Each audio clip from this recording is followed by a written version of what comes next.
सरकार रोजी रोटी नौकरी के बारे में क्यों नहीं बोलती, महंगाई के बारे में क्यों नहीं बोलती, शिक्षा के बारे में क्यों नहीं बोलती, स्वास्थ्य के बारे में क्यों नहीं बोलती, नौकरी के बारे में क्यों नहीं बोलती? बीजेपी कुछ बोल ही नहीं रही है।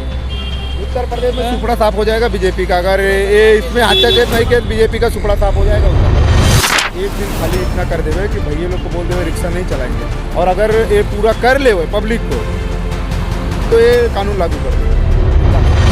हम भी बोलते हैं, हम उत्तर भारतीय हैं, हम भी बोलते हैं कि मराठी बोलना चाहिए, ऐसा नहीं बोलते, मगर ऐसा नहीं कि इसका परमिट कैंसिल कर देंगे, किसका लाइसेंस बंद कर देंगे। ये निकल अत्याचार है। लोग रिपोर्ट करेंगे, बड़े बड़े लोग रहते हैं, टैक्सी चलाते हैं, फेरी भाजी बेचते हैं, दूध बेचते हैं, चाय बेचते हैं, नींबू मिर्ची बेचते हैं, दुनिया बेचते हैं। ये तो सब उत्तर भारतीय है। कल उनको बोलेंगे तुम भी चले जाओ। महाराष्ट्र में अब रिक्शा चलाना सिर्फ ड्राइविंग तक सीमित नहीं रहेगा, क्योंकि अब परिवहन मंत्री प्रताप सरनाईक ने एक बड़ा फैसला लिया है। नमस्कार, मैं गोपाल सिंह और आप देख रहे हैं रियल न्यूज़ नेटवर्क। घोषणा के मुताबिक अब ऑटो रिक्शा चालकों के परमिट और लाइसेंस का रिन्यूअल तभी होगा जब उन्हें मराठी भाषा बोलना, पढ़ना और लिखना आता हो। अब सवाल ये उठता है, क्या ये फैसला स्थानीय भाषा को बढ़ावा देने के लिए है या फिर इससे बाहर के लोगों पर असर क्या पड़ेगा? आइए हम बात करेंगे ऑटो रिक्शा चालकों से, तो बने रहिए और देखते रहिए रियल न्यूज़ नेटवर्क। मराठी जानते हैं? मराठी जानते हैं, ऐसा कुछ नहीं है, लेकिन जितना जरूरी है उतना जानते हैं। यहाँ लिखना भी वही तो, लिखना अनिवार्य कर रहे हैं, बोलना अनिवार्य कर रहे हैं, समझना अनिवार्य कर रहे हैं। तो हम लोगों के लिए, इसके लिए तो उनको व्यवस्था करना पड़ेगा ना। कोई स्कूल, कोई असर पड़ेगा आप लोगों के रोजी रोजगार पे? रोजी रोटी में तो असर पड़ेगा, अगर इस तरह का रहेगा तो उनका असर तो पड़ना ही है। इस फैसले को कैसे देखते हैं आप? इस फैसले को कैसे देखेंगे? देखिए, मराठी जो है भाषा, हम उसका सम्मान करते हैं, ऐसा नहीं है। हम खुद भी सीखना चाहते हैं, ऐसा नहीं कि सीखना नहीं चाहते, क्योंकि हमें यहाँ पर कमाना खाना है, हमारा परिवार है। अगर इस तरह से लागू करता है तो उसके लिए उनको समय देना पड़ेगा, 2, 4, 6 महीना समय देना पड़ेगा, जिसके वजह से हम सीख सके, जान सके, बोल सके।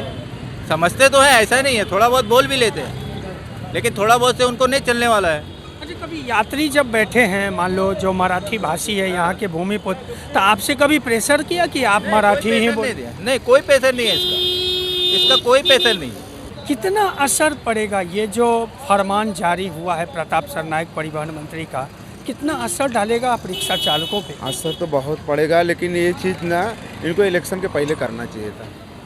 ये चीज़ इलेक्शन के पहले करना मांगता था कि जिसको मराठी बोलने आएगा, लिखने आएगा, वही वोट देगा, नहीं तो नहीं देगा। तो क्या होता है, इलेक्शन से तो पहले आ जाता था ना, फिर कितना वोट मिलता था वो समझ में आ जाता था ना, तब मालूम चलता था कि कौन मराठी और भैये में कितना अंतर है, तो समझ में आ जाता था ना। फिर हाँ, वो टाइम पे करना मांगता है, तब मालूम चलता था। लेकिन अब जब सरकारी आदेश बन चुका है, ये मंत्री हैं, खाली एक दिन जो है ना, एक दिन खाली इतना कर देवे कि भैया लोग को बोल देवे रिक्शा नहीं चलाएंगे, और अगर ये पूरा कर ले पब्लिक को तो ये कानून लागू कर देवे बिंदास।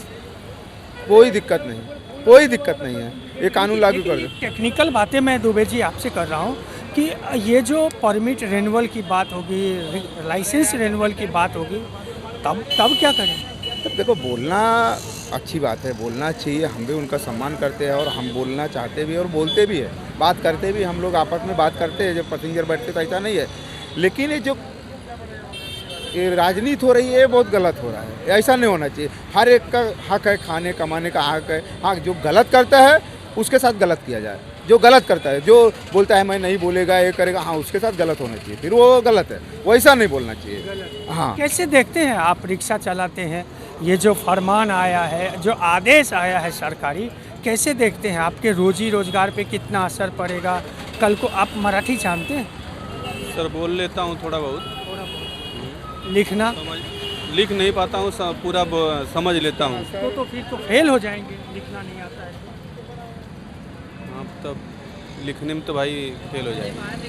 अच्छा, क्योंकि बोलने आता है। कैसे? हाँ, इसका असर यहाँ नहीं पड़ेगा, इसका असर उत्तर प्रदेश में पड़ेगा। अगर बीजेपी सरकार इसमें हस्तक्षेप नहीं करी तो इसका अंजाम बीजेपी सरकार को भुगतना पड़ेगा।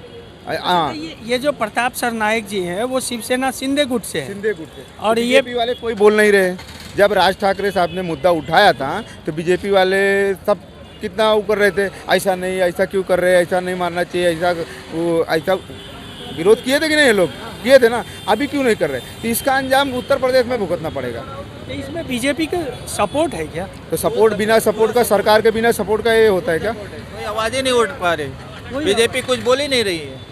उत्तर प्रदेश में सुपड़ा साफ हो जाएगा बीजेपी का, अगर ये इसमें हस्तक्षेप नहीं किया तो बीजेपी का सुपड़ा साफ हो जाएगा उत्तर प्रदेश, इतना 90%। क्योंकि उत्तर भारतीय जितने यहाँ पे हैं, एक एक घर में 4-4, 5-5 आदमी तो होंगे ना। कितने हैं?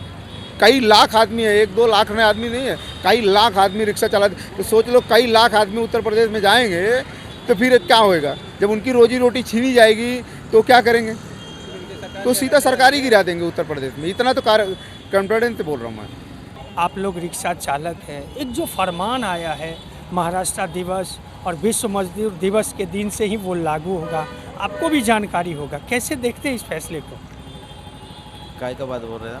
ये जो रिक्शा चालक है, परमिट धारक है, उसे मराठी बोलना, लिखना, ये सब आना चाहिए। मराठी तो आना चाहिए, हर चाहिए। महाराष्ट्र में रहना है तो मराठी आना चाहिए। हाँ, लेकिन ये 10 से 15 दिन का जो समय दिया, कोई अगर नहीं आता है तो उसे कब सीखना चाहिए? समय तो दे। वो लोग चला रहे गाड़ी तो उनको थोड़ा तो आना मांगता है। अच्छा। ऐसा नहीं कि वो परफेक्ट आना मांगता है, थोड़ा तो आना मांगता है। ये फैसले को कैसे देखते हैं आप लोग? आप ऑटो ड्राइवर, सही फैसला है या फिर राजनीतिक से प्रेरित है? ऐसा क्या फैसला वो सही भी ये बात नहीं है, लेकिन थोड़ा तो आना मांगता है। कौन से भी वो उधर मराठी यहाँ लिखने की भी बात है, लिखने की बात नहीं है, लेकिन बोलना तो आना मांगता है। बोलना तो आना मांगता है। मातृभाषा है यहाँ की, स्थानीय भाषा है, उसका सम्मान हो, वो बोला जाए, हर कोई बोले। लेकिन किसी को मौका तो सीखने का देना चाहिए कि नहीं देना? इतने साल से धंधा करे, इतने साल से गाड़ी पे है, उनको थोड़ा तो आना मांगता है। वो बाकी बात कुछ नहीं है, थोड़ा तो आना। थोड़े से आरटीओ में काम नहीं चले, आरटीओ से क्या लेने देने, इधर तो तो पर रेनुअल परमिट नहीं होगा ना, ड्राइविंग लाइसेंस आपका रेनुअल नहीं होगा। गलत है। ये देखिए टेक्निकल बातें हैं। किसी को भाषा, अगर भाषा का सम्मान हो, भाषा यायलाच पाहिजे, असं नाही, यायलाच पाहिजे। क्या आप कैसे देखते हैं इस फैसले? मैं क्या देखेगा फैसले से, जब ये सरकार ने ये ITO ने लोगों को परमिट लाइसेंस वाइज दिया था, उसी टाइम पे बोलना मांगता था ना कि मराठी बोलेंगे तो तुमको लाइसेंस वाइज मिलेगा, परमिट मिलेगा। उस टाइम पे तो दे दिए। अभी आदमी कर्जा करके गाड़ी लेके आया, लाइसेंस वाइज बनाया, परमिट बनाया, कैसा भी बनाया, और अभी तुम बोलते मराठी बोलेगा तो चलेगा नहीं, तुम्हारा रिक्शा परमिट वो बंद हो जाएगा, तो गलत है ना ये। मराठी महाराष्ट्र में रह के मराठी आदमी को सीखना चाहिए। मैं भी मानता हूँ सीखना चाहिए। मैं इतना साल हमको भी मराठी बोलना आता है, मगर भले नेता बहुत से ऐसे लोग हैं जिनको बोलने को नहीं आता है।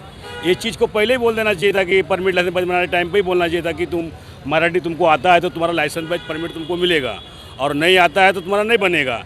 तो आदमी दुनिया का ब्याज पे पैसा लेके लोग गाड़ी निकाले, लाइसेंस वाइज बनाए, परमिट बनाए, दाखिला बनाए, दुनिया खर्चा करके अब वो सरकार उस पैसे कमा ली, और कमाने के बाद बोलती है अब ये कैंसिल। ये तो निकल गलत है ना। पर एक सवाल पैदा होता है कि सरकारी निर्णय है, अगर सरकार ने फरमान जारी किया है तो कुछ समय भी तो देना चाहिए सीखने। मगर सरकार रोजी रोटी नौकरी के बारे में क्यों नहीं बोलती, महंगाई के बारे में क्यों नहीं बोलती, शिक्षा के बारे में क्यों नहीं बोलती, स्वास्थ्य के बारे में क्यों नहीं बोलती, नौकरी के बारे में क्यों नहीं बोलती है? क्यों नहीं बोलती है? ये तो बहुत बड़ा सवाल आपने। खाली रिक्शा वाले गोड़ गरीब आके देश प्रदेश से आके यहाँ खा कमा रहे हैं, उनके लिए कायदा कानून है क्या? बड़े बड़े लोग रहते हैं, टैक्सी चलाते हैं, फेरी भाजी बेचते हैं, दूध बेचते हैं, चाय बेचते हैं, नींबू मिर्ची बेचते हैं, दुनिया बेचते हैं। ये तो सब उत्तर भारतीय है। कल इनको बोलेंगे तुमको, तुम भी चले जाओ गाँव, तो गाँव चले जाएंगे। तो टिकट देना बंद कर दो, हम लोग आएंगे ना यार यहाँ। यूपी बार बार क्यों आएंगे? हम क्या चोरी कर रहे हैं? हम मेहनत कर रहे हैं। तुम्हारा जो सिस्टम है कायदा कानून में, हम उसी आधार से हम गाड़ी चला रहे हैं, उसी आधार से आपने परमिट दिया, उसी आधार से हम लाइसेंस वाइज हमको मिला, उसी आधार से हम वर्दी बन के गाड़ी चला रहे हैं। उसमें क्या गलत है? ये तो गरीबों पर निकलने का अत्याचार है। महंगाई के बारे में क्यों नहीं बोलते, नौकरी के बारे में क्यों नहीं बोलते, शिक्षा के बारे में क्यों नहीं बोलते, स्वास्थ्य के बारे में क्यों नहीं बोलते? और जिस शहर में है उसकी सड़कें की हालत खराब है, बिजली की हालत। सेंटर पार्क में 1.5 महीना हो गया, खड्डा खुदा पड़ा है, लोगों को निकलने की तकलीफ होती है। आप यही मेरी चैन आप लेके आओ, 8 बजे 7:30 बजे पे आओ, ये पूरा जाम हो जाएगा। कि तुमको कोई यहाँ को मिलता नहीं दिखाने वाला कि ट्रैफिक हटा दे, एम्बुलेंस वाले चिल्ला करते, आदमी छोटे जो बच्चे रोड नहीं क्रॉस कर पाते, उसके बारे में रोड क्यों नहीं देखो, बोलते? ये रोड दिखाओ ना कैसे हाँ, रिक्शा महंगाई चला रहे हैं। आप लोग को भी आवाज उठाना चाहिए ना। ये गोड़ गरीब लोग खा कमा रहे हैं, इसके बारे में कायदा कानून है। इतने बड़े देश में ऐसे बड़े बड़े घटना हो रहे हैं, उसके बारे में सरकार क्यों नहीं चुप बैठी है? ये रिक्शे वाले मिलते उठे सूटे परमिट है, भैया तुम मराठी, ये क्या है? हम भी बोलते हैं, हम उत्तर भारतीय हैं, हम भी बोलते हैं कि मराठी सिंह बोलना चाहिए, ऐसा नहीं बोलते। मगर ऐसा नहीं कि इसका परमिट कैंसिल कर देंगे, किसका लाइसेंस बंद कर देंगे। ये निकल अत्याचार है लोगों गरीब लोगों पे, अत्याचार है। बीजेपी सरकार पूरा अत्याचार कर रहे हैं लोगों पर। क्या कर रहे हैं बताइए ना? कितनी नौकरी मिली? पेपर लीक हो जाता है, उनके अधिकारी बड़े बड़े बैठते हैं, वहीं से लीक हो जाता है। कैसे हो जाता है? हम घर द्वार बाल बच्चा छोड़ के खाने कमाने के लिए आए हैं, अपना परिवार जाने के लिए आए हैं, तो क्या हम चोरी कर रहे हैं? तो ये जो 1 मई से जो फैसला लागू करने की बात प्रताप सरनायक ने कहा है, तो वो क्या असर डालेगा यहाँ के रिक्शा चालकों? अरे क्या असर, सरकार तो कुछ भी बोलती, बोली 15 लाख दूंगा, खाते में आया क्या? काला धन जाएगा, गोरा आएगा, आया क्या? 2 करोड़ नौकरियां मिलेगी, नौकरी मिली क्या? उसके बारे में क्यों नहीं बात होती है? ये जो गोड़ गरीब आके प्रदेश से आके कमा रहे हैं, यूपी बिहार से आए, मध्य प्रदेश से आए, गुजरात से आए, हरियाणा से आए, दिल्ली से आए, लोग आके खा कमा रहे, क्या उनके पेट में लात मारने का? बहुत से ऐसे लोग हैं कि मराठी नहीं बोलने का था, हम भी बोलते मराठी, मान सम्मान करता हूँ, मैं यहाँ खाता हूँ, धरती का मैं एहसान मानता हूँ और शुक्रिया अदा करता हूँ कि मैं धरती पर खुद खा कमा के मैं सुखी हूँ। ये धरती में लाख शुक्रिया अदा करता हूँ, अल्लाह से दुआ करता हूँ कि धरती अमर रहे और चमन रहे, ऐसा दुआ करता हूँ मैं। तो सुना आपने, ये रिक्शा वाले हैं और उन्होंने जो कहा वाकई वो हैरान कर देने वाला है। ये सरकारी फरमान आदेश आया क्या और हलचल मचा दी। सवाल पैदा होता है कि गरीबों की रोजी रोजगार का क्या, उन उत्तर भारतीय रिक्शा ड्राइवरों का क्या जिन्होंने मराठी सीखा ही नहीं या सीख नहीं पाया, तो उन्हें मोहल्लत कौन देगा? दोस्तों, प्रतिक्रिया कमेंट के माध्यम से जरूर दें। चैनल को लाइक, सब्सक्राइब और शेयर करना ना भूलें।